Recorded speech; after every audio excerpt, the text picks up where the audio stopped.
এই যে অবস্থা। পানি দিয়ে দিছি, পানি টেনে গেলে নামাই দিব আর কি। টেস্ট করে দেখলাম সেই হিসেবে। বাইরে আকাশ খুবই খারাপ, বৃষ্টি পড়তেছে মাঝে মাঝেই।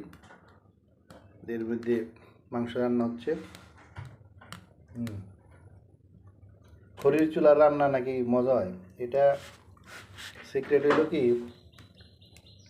এটা অনেক আস্তে আস্তে জ্বলে। আর হিটটা খুব ভালো হয়, এর জন্য খড়ির চুলার রান্না ভালো। কিন্তু খড়ির চুলায় অনেক অসুবিধা আছে, বারবার চুলা নিভে যায়, ধোয়া হয়, অনেক ঝামেলা আছে, কষ্ট আর কি বেশি। যাক, এই সে রান্না, টেস্ট হয়ে গেছে অলরেডি।